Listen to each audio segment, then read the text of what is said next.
Thank you, Mr. Chairman. Thank you, Madam Chair, for being here for your work.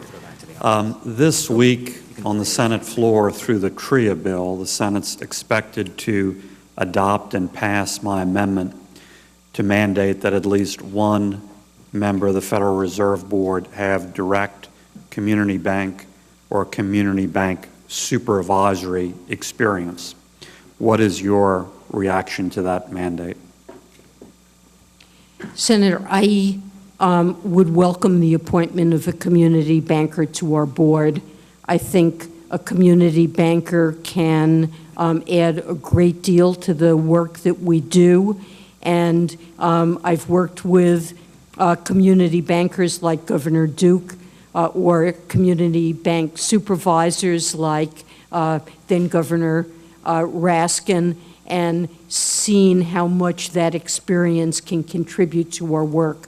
So I am very positive on the idea of having a community banker appointed to the board. That said, I don't support requiring it via legislation. There are 7 governorships.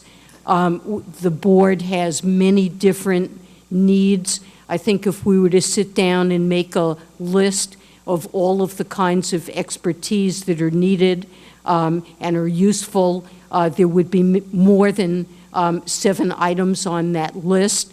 And I would, prefer to see appointments made in light of the priorities, including for a community banker, rather than for the indefinite future, locking in and earmarking particular seats for particular purposes.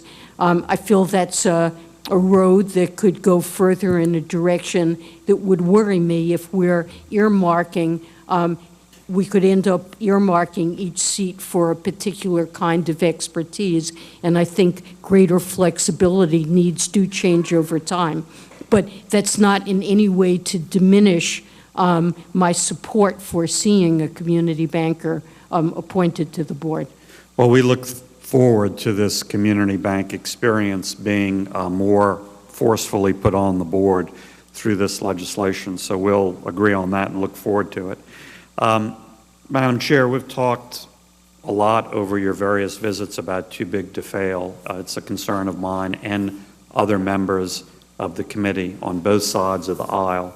And what I've personally heard is you're agreeing with that general concern, but I have not really seen that translate into concrete policy moves to curb and change the continuation of too big to fail. That's my opinion.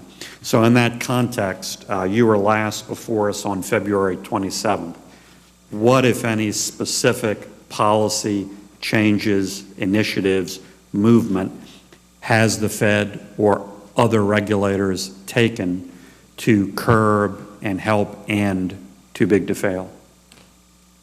So we have finalized our Basel III capital requirements that significantly increase the quality and quantity of capital in the banking system.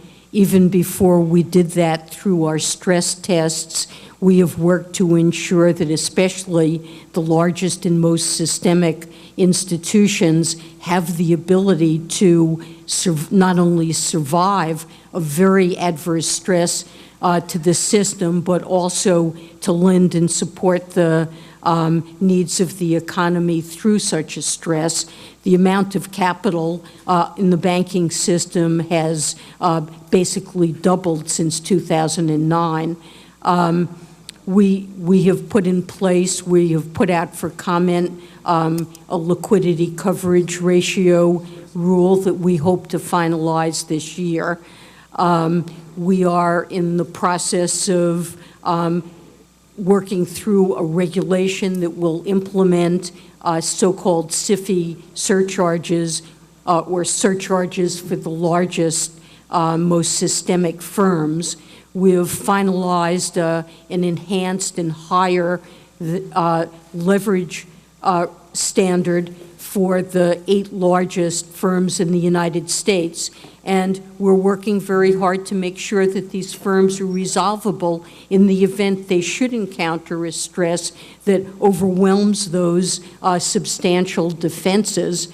So the FDIC, under its orderly liquidation authority, has the ability to resolve such a firm. It has established an architecture for doing so, and the United States is working with other global regulators to think through how that authority could be exercised to deal with cross-border issues. We are discussing in the United States and globally a requirement for the largest and most systemic organizations to hold sufficient unsecured long-term debt at the holding company level to enable a resolution that would be smooth in the event that such a firm had to be resolved.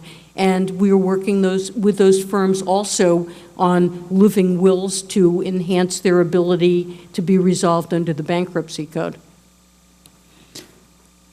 Thank you, Mr. Chairman. Yeah.